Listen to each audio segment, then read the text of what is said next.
The road to superstardom was anything but smooth for Steve Austin. This tragic occurrence has shocked all of us here in the World Wrestling Federation. My character's personality was as solid as stone, which is more than I could say for my personal life. This Brings back a lot of emotions. But that guy was, In doing that, I made you a crippled freak. But Owen kicked right out after 3. Why? To make himself look strong like he was barely beat. That kick out hurt me like hell, too. Austin Hillman become the tag team champions of the world. It's a lot of sleep thinking about that. It didn't really register with me until they started tolling that bell on Monday Night Raw. And got pretty emotional about it. A couple of days later, Jeannie called me and she said she wanted to get separated. So we're divorced. People ask me all the time what happened to the gold chain you used to wear in Hollywood Blonde. I got news for you.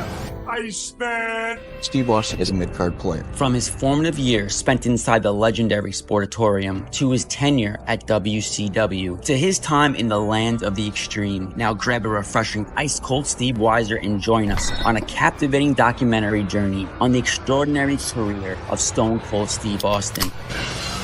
I didn't know I wasn't really supposed to go out there and beat the hell out of somebody, or have somebody beat the hell out of me. Steve Austin's wrestling journey began in Dallas, Texas. Growing up, he would watch Houston wrestling. Houston wrestling right out of the same Houston Coliseum. It was a Paul Bosch promotion. I remember it like it was yesterday. Changing channels there in Edna, Texas, and I came upon this ring. It was a smoky environment. Professional wrestling was real back in. Often convincing his brothers to join him. I always looked forward to seeing wrestling, but my brothers always wanted to watch something else. If I told them that there was going to be something special going on in the ring and sell them on the thing, they'd watch. So I just thought it was the greatest thing in the world, and I spent my whole life watching it. And man, from that day forward, I fell in love with it. Because, back then, a long time ago, the business hadn't been exposed. Wrestling became a passion that stayed with him as he excelled in high school sports and earned a football scholarship to Texas College. On weekends, Steve and his friends would pack into his truck and head to the legendary Sportatorium, where wrestling greats like Dusty Rhodes, Ric Flair, and Andre the Giant had once worked. Despite its humble setting, the Sportatorium held a nostalgic charm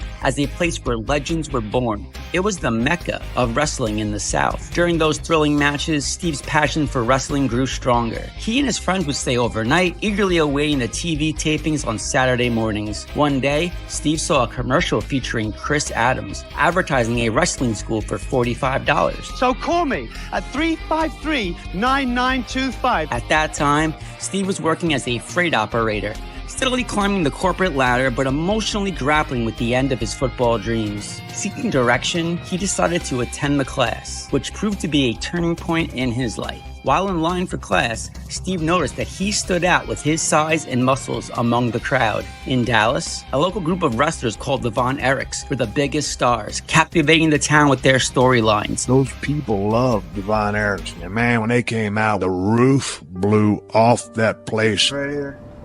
Is this it, Don? Yes, this is it. Welcome to world-class championship wrestling, right here from the Sportatorium, the most famous wrestling arena in the world. People came from Japan, Israel, and they wanted to just see the Sportatorium. We've never wanted to come here without you. Every one of the Von Erich boys wanted to be just like Dad. Nothing could separate them until death came along. Proud of all my kids. They were good kids, good athletes. Elvis singing his guts out. Willie singing his guts out. Us wrestling our butts off. Dad wrestling his butts off. Pouring our guts into it. Doing our very best. The people would yell so loud here. They're all not here anymore, but I think of each and every one of them every day. Come here to the Sportatorium for the first time with me and my dad and my brother. Anytime we go somewhere special, called a Stone of Remembrance. So I'll save this forever for this day. At least we can take a little bit of it with us, And if I had to do anything over again, starting all over, the one thing I'd like to do is raise those kids again. My college education had ended, but my wrestling education was just getting ready to begin. And what an education it was going to be. It changed my life forever. On Steve's first day of class, fans approached him, asking for his autograph. They believed in his potential and foresaw his success. Finally, things started coming along for me. I began to look like I knew what I was doing, and Chris said, "Steve, I'm going to have your first match pretty soon." I said, "Let's do it."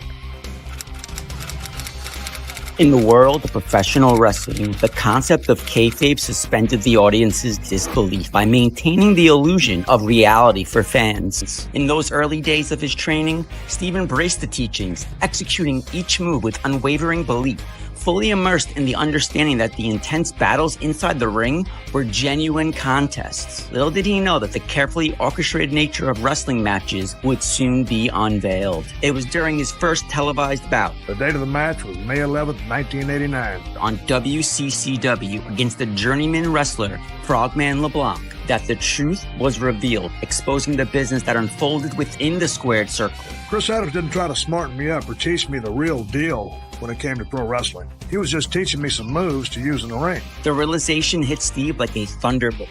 Chris didn't tell us, this is a work, a performance, and you have to protect your partner. As it turned out, I gave Frogman a blanket meeting. His belief in the authenticity of wrestling forever shattered. The referee of the match was Tony Falk. A couple of times I was a little lost out there. He called a few things for me and helped me get through it. After I beat Frogman LeBlanc, I went on the road and made even less. He would soon come face to face with challenges that tested his loyalty to the craft, pushing the boundaries of his commitment. During his training to become a wrestler, Steve Austin made a monumentous-like decision, marrying his high school sweetheart, Catherine Burris, on November 24th, 1990. Sadly, their relationship began to crumble just months later, leading Catherine to seek an annulment due to her strong religious beliefs. The heart-wrenching experience left Steve reeling. Little did he know that love would soon find him in the most unexpected place. As Steve honed his skills in Texas, he ventured to Memphis, joining the United States Wrestling Association, or USWA. Right when I got into the business of pro wrestling, I was still working on the freight docks, loading and unloading trucks, manual labor, driving a forklift. My specialty, picking up heavy shit. I asked the promoter, Jerry Jarrett. He had just bought the promotion from Fritz von Erich. So I told him, I said, Jerry, when do you think I can start working full time? And he said, hell, Steve, I think you're ready now. Hell, 2 weeks later, there I was hauling ass to Tennessee. So I go down to Tennessee, and it's a weekly territory. We're running the same towns every single night, every single week. So during this period, I'm making about 15 or 20 bucks a night. I can't even afford to buy a hamburger, so it's running pretty thin. So I go to the store and I buy a 15-pound bag of potatoes, a bunch of cans of tuna fish, and some big disposable razors because I didn't have to go tip. It was there that he crossed paths with Dutch Mantell. And I was like what they call the booker. That day at Memphis, I'm running down there, and I didn't even know you were coming. Nobody told me. And then we get to talking, and I said, all right, you can't be Steve Williams. You said, I don't know why in the F not. Listen, they already got a Steve Williams. And here I am, a young cat in the business, got to make a life, decision here that's going to affect the rest of my career. So Dutch spontaneously dubbed him, listen, tonight you're Steve effing Austin. He said, like the $6 million man. And I still remember this. I said, no, more in your case, like the $6 man. Despite initial hesitations, Austin embraced the moniker, paving the way for his meteoric rise in the wrestling world. Deep within Steve's being, he harbored a secret. You see, he grappled with a disability that made him apprehensive about its revelation. You see, I've had a hearing problem in one ear since I was a kid. It's not sports or wrestling related, but something I've had since birth. Which posed a tremendous hurdle, especially when his fellow wrestlers tried to communicate with him during matches. Communication was vital, as the seasoned veterans typically orchestrated the entire flow of the match inside the ring. The weight of his predicament became even more evident when he found himself standing opposite the Punisher, a wrestler who would go on to be known as the Undertaker. In Memphis, I was working with Undertaker, who was going under the name The Punisher at the time. I said what about 3 times, and after that third time, here he came. Bing, bam, boom. He just hammered me. He couldn't get any high spots out of me, so he just beat me up. I did have a disability coming in, and that's why I learned how to call a match early on. Steve's tenacity paid off. His battle with hearing issues enhanced his instincts, making him a true master of the ring even before reaching the pinnacle of the sport. As he continued to excel in the ring, he came closer to winning the prestigious Rookie of the Year award. Finally, after a few months of starving in Tennessee, the bookers in charge suggested a storyline that would send me back to Dallas. He embarked on a journey back to where it all started, for a heated feud with his former teacher, Chris Adams. I was going to turn heel, become a wrestling villain, and go up against my mentor and teacher, a prominent British wrestler who had made a name for himself in the Texas wrestling scene. Their rivalry would take the wrestling world by storm, earning them Feud of the Year honors. My star pupil, Steve Williams. Welcome back, Steve. Hold it. Mistake made. The name is not Steve Williams. It's Austin. Steve Austin. And don't forget it. Began as a teacher versus student rivalry, quickly escalated into something extraordinary. Adams, known for his innovative storytelling, had an audacious plan in mind. Hey, baby, I don't need you 9 months from now. I don't need you 2 years from now. Get in the ring right now. You coward. That's right. You're a coward. Get in here with me. Intertwining personal relationships and igniting scandalous drama. Adams introduced Jeannie Clark, his ex-wife, to Austin. This set the stage for a battle fueled by emotions, betrayal, and tabloid-worthy sensationalism. The way it started out, I was Chris Adams' friend, former student and tag team partner, and I was returning to Dallas to help him. Get in the ring right now. That's right. You're a coward. Get in here with me. Again, Adams is the one doing wrestling moves, and Williams just pulled something out of his tights. 2, 3. That's a forward object used. Hey, buddy, they didn't teach that at Adams to school. Then out of the blue, I turned heel on him. Austin shamelessly flaunted his romantic conquest of Adams' wife. He wanted his real-life wife, Tony, to be on his side, and his ex-wife, Jeannie, to be on mine. So he brought those two women out there, and boobs are flying everywhere. My exciting career is going better than ever, Mark. Introductions are in order today. The sexiest girl in America, the gorgeous and lovely Jeannie. Mark, I just want to say how wonderful it is to be here with the real man like Steve. All right, so Gene will sit in that chair, Ronnie P will sit in the broken chair, and I guess I sit on the floor. Well, now, wait a minute. Chris Adams has come down. Adams and Gene upset with one another, but they also act like they know one another. I don't understand this. Hey! Oh, that's great. That is great. I love it. This is what he's going to be in the middle of. 1, 2, 3. And Ronnie P, you do provide. He'll be checked out more thoroughly than ever before. As studying Steve Austin heads around this way with Gene. But why are you slapping Chris Adams? I have no comment on that right now. He's got John Brazell with him from the front office of the organization. Gentlemen. I'm sorry, John, to bring you down like this, unexpected and everything else. You know who that woman was? You know who that woman was, don't you, Mark? Was it? Okay, that was my ex-wife, Jean. Okay? Wow. Right. This is no joke.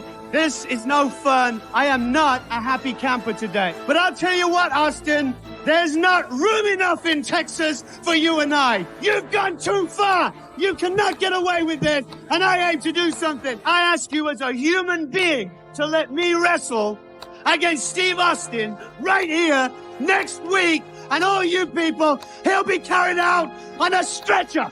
Proudly displaying his ill-gotten wrestling boots and even parading around their shared canine companion. You were my #1 student.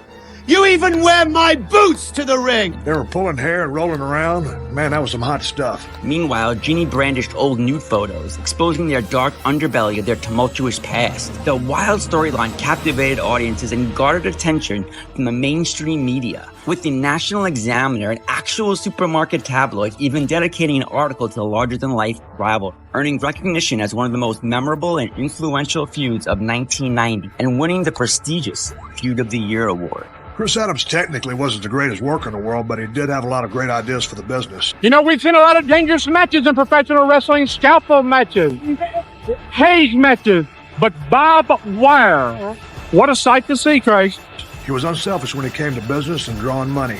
However, the feud was abruptly cut short due to a legal dispute that led to the USWA pulling out of Dallas. The new promoters failed to provide a proper conclusion to this sensational storyline. Nonetheless, the impact of the Austin-Adams feud resonated far and wide. He would soon pursue a real relationship with Jeannie Clark. His marriage to Catherine Burst was annulled on August 7th, and then he married Clark just a few months later, December 18th. I remember the first time I was introduced to Jeannie. I was talking to Tony, Chris's current wife, and as we were talking, she said, "Have you met Jeannie?" There she is right there. I had seen Jeannie before, but I never actually met her. Jeannie had beautiful hair, beautiful eyes, and a great figure, but I didn't think much of her at the time. I often don't like people when I first meet them, and I didn't like Jeannie at all. DTA, you know, don't trust anybody.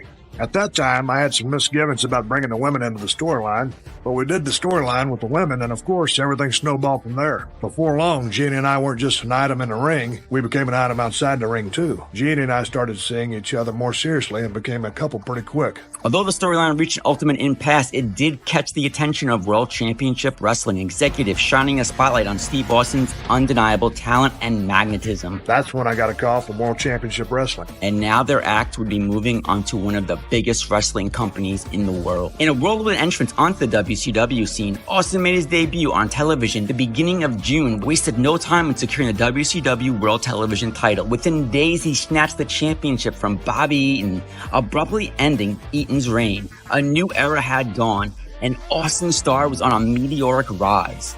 In a whirlwind entrance, initially accompanied by vivacious Veronica, Austin's path took a fateful turn when Jeannie Clark, now known as Lady Blossom, followed him to WCW as her replacement after capturing the attention of Magnum TA, a higher-up in the WCW office, who recognized the potential in Jeannie's talent after laying eyes on her 8x10 photo. Love blossomed both inside and outside the ring. WCW was owned by Ted Turner, who was a big wrestling fan, and the shows were televised all over the world on Superstation TBS. That was before WCW was sold to WWE in 2001. I was flown to CNN Center in Atlanta, and they stuck a contract under my face. I signed it. All that mattered to me was that I was making $75,000 a year. Louise Gleason from Leavittsburg, Ohio, left this question for Stunning Steve Austin. Stunning Steve Austin, why don't you wrestle by the rules?